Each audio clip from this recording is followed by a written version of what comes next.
বর্ষার ফ্যাশনে ওয়েস্টার্ন টপসের সাথে ক্লাসি লুক কেমন হতে পারে, এই বিষয়টা নিয়ে আজকে আপনাদের সাথে কথা বলবো। আমি আজকে একটা ওয়েস্টার্ন টপস পরে আছি, যেটা মোনোক্রমিক, অর্থাৎ এক রঙের ড্রেস। আমরা যখন মোনোক্রমিক ড্রেস পরবো তখন সেটা ক্লাসি লুকের সাথে অনেকটাই রিলেটেড। আমাদের সবার আগে জানতে হবে ক্লাসি লুকটা কি। ক্লাসি লুক বলতে আমরা খুব সহজভাবে যেটা বুঝি সেটা হলো একটা বিশেষ শ্রেণীর তাদের নিজস্ব পছন্দ অনুযায়ী তারা যে ধরনের ড্রেস পরে কিংবা তারা যে ধরনের মেকওভার হেয়ার ডু তৈরি করে, যেটা অন্য সাধারণ মানুষের থেকে কিছুটা ভিন্ন, সেটাকেই বলা হয় ক্লাসি লুক।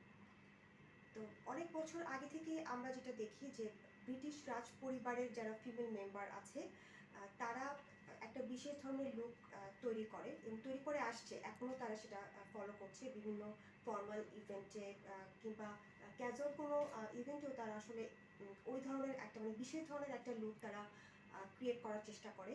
তো আমি আজকে আপনাদের দেখাবো যে আমরা যারা বাঙালি তারা যদি ক্লাসি লুক ক্রিয়েট করতে চাই তাহলে সেটা আমরা কিভাবে করতে পারি। ক্লাসি লুকের প্রথম শর্ত যে আমরা যে ড্রেসটা পরবো সেই ড্রেসের মধ্যে কোনো ধরনের ডিজাইন থাকবে না, সেটা মোনোক্রমিক এক রঙের হবে। তো আমি যেটা পরছি সেটা ব্লু কালারের একটা টপ। এটা পুরোটাই আসলে নেট দিয়ে তৈরি করা হয়েছে, ভেতরে ইনার সেট করে দেওয়া আছে, শুধু স্লিভে ইনার নেই। আর স্লিভটা আপনারা দেখতেই পাচ্ছেন, এটা ফ্লাপি কোনো স্লিভ না। এখন যে ধরনের পাকিস্তানি স্লিভের একটা ট্রেন্ড চলছে, যেখানে আমরা দেখতে পাই যে ফ্লেয়ার স্লিভ থাকে কিংবা ভেলভেটম স্লিভ থাকে, অনেক ধরনের স্লিভ থাকে। কিন্তু যখন আমরা কোনো ক্লাসি লুক ক্রিয়েট করবো কিংবা আমরা যখন কোনো ফর্মাল ড্রেস পরবো, আমরা চেষ্টা করব আমাদের স্লিভটা যেন অবশ্যই একটু এ লাইন কাটের হয়, স্ট্রেইট কাটের হয়, তাহলে আসলে সেটা ফর্মাল লুক ক্রিয়েট করবে। আর এটা স্লিভে কোনো ইনার অ্যাড করা হয়নি, কারণ প্রয়োজন নেই, এই জন্য আসলে ইনারটা অ্যাড করে দেওয়া হয়নি। আর এটার যে লেন্থটা সেটা একটা মিডিয়াম লেন্থের, অর্থাৎ এটা নি লেন্থ, মানে নির একটু উপরে আছে এবং এটা এ লাইন কাটের, স্ট্রেইট কাটের একটা ওয়েস্টার্ন প্যাটার্নের ব্লাউজ। তার সাথে আমি একটা ডেনিম পরেছি, যেটা স্ট্রেইট কাটের ডেনিম, হোয়াইট কালারের ডেনিম প্যান্টস পরেছি। আর এটার সাথে আমি ফর্মাল একটা শু পরেছি, কারণ ক্লাসি লুক যখন আমরা বলবো এই শব্দের সাথে ফুটওয়্যারটা খুব ইম্পর্টেন্ট। আমরা অবশ্যই শু পরবো, আর শুটাও হবে আমাদের মোনোক্রমিক, অর্থাৎ শুর মধ্যে অন্য কোনো ডিজাইন থাকবে না, সেটা এক রঙের শু হতে হবে। অর্থাৎ আমরা যেটাই পরি না কেন সেটা যেন মোনোক্রমিক হয়, নাহলে কিন্তু সেই লুকটাকে আমরা ক্লাসি লুক বলতে পারছি না। আর আমার যে হেয়ার ডু আপনারা দেখছেন সেটা খোলা চুল আছে।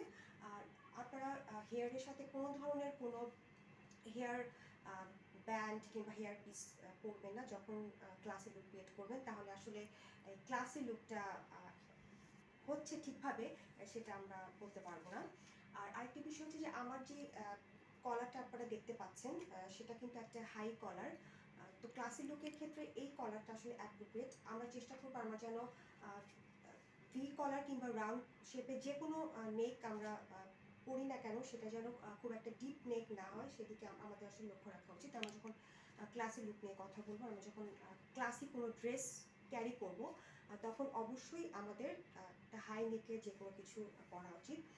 যেটা আমি শুরুতে বলছিলাম যে যখন কোনো ড্রেসকে আমরা ক্লাসি বলবো তখন সেটা প্রথম শর্ত যে মোনোক্রমিক হতে হবে।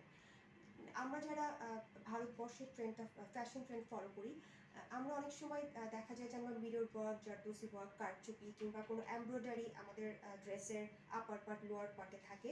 কিন্তু ক্লাসি লুকের ক্ষেত্রে কিংবা ক্লাসি ড্রেসের ক্ষেত্রে ড্রেসটাই আসলে মূল কথা। এখানে কোনো ধরনের কোনো ডিজাইন, ইভেন কোনো ফিগার মোটিভ, কোনো কার্টুনের ছবি সেটা থাকতে পারবে না।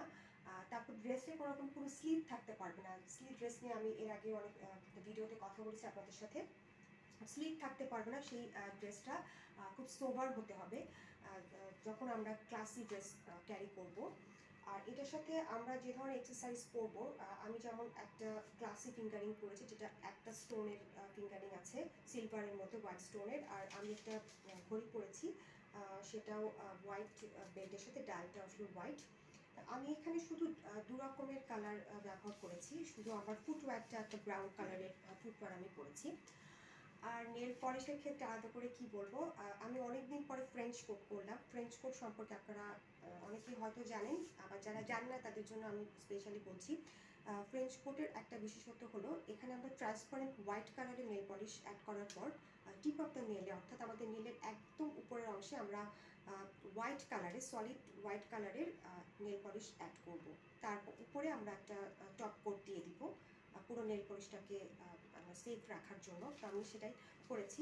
আপনারা চাইলে এরকম ফ্রেঞ্চ কোট করতে পারেন। ফ্রেঞ্চ কোট নেল পলিশের একটা সুবিধা হলো যে কোনো ড্রেসের সাথে, ফর্মাল, ক্যাজুয়াল কিংবা যে কোনো ধরনের ইভেন্টে আমরা আসলে এই ধরনের French coat nail polish apply করতে পারি। তো আপনারা চেষ্টা করবেন এটা বিউটি পার্লারে গিয়ে এরকম French coat nail polish apply করতে নিলে, নাহলে এটা আসলে ডিস্টর্টেড হয়ে যেতে পারে। আমি ফ্রেঞ্চ কোট বাসায় করতে পারি, তো আমি এটা বাসায় করেছি। এটা খুব সাবধানে করতে হবে যখন আপনারা নেইলে অ্যাপ্লাই করবেন, নাহলে এটা স্প্রেড হয়ে গেলে পুরো ওভারঅল আপনার যে নেইলের লুকটা সেটা ক্লামজি হয়ে যাবে, দেখতে খুব খারাপ লাগবে।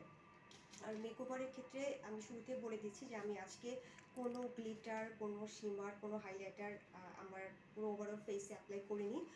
আর আমি আসলে বেবি ব্রাউন কালারের একটা আইশ্যাডো আমার চোখের নিচে অ্যাপ্লাই করেছি। আর লিপস্টিকের ক্ষেত্রেও আমি আসলে একটা নিউট্রাল পিঙ্ক কালারের, যেটাকে বলে ডাস্কি পিঙ্ক কালারের একটা লিপস্টিক আমি আমার লিপে অ্যাপ্লাই করেছি। তার সাথে আমি একটু লিপ গ্লস দিয়েছি, নাহলে খুব ড্রাই লুক দিবে আমার লিপে, সেটা দেখতে ভালো লাগবে না। আর আমি এখন যেটা করছি, আমি আপনাদেরকে একটু দেখাচ্ছি। আমি এই বিবি ক্রিমটা অ্যাপ্লাই করছি যখন আমি একটা বেসটা ক্রিয়েট করার জন্য। আমি কোনো হেভি ফাউন্ডেশন অ্যাপ্লাই করছি না, এই বিবি ক্রিমটা আমি অ্যাপ্লাই করছি আমার ফেসে। আর স্মুথ বেস ক্রিয়েট করার জন্য আমি মিশা গ্লো বাম অ্যাপ্লাই করছি। ময়শ্চারাইজার হিসেবে আপনারা অ্যাপ্লাই করতে পারেন, আপনারা চাইলে এটা প্রাইমার হিসেবে অ্যাপ্লাই করতে পারেন, যে যেভাবে পছন্দ করেন। এটা সব ধরনের স্কিন টোনকে কমপ্লিমেন্ট করে।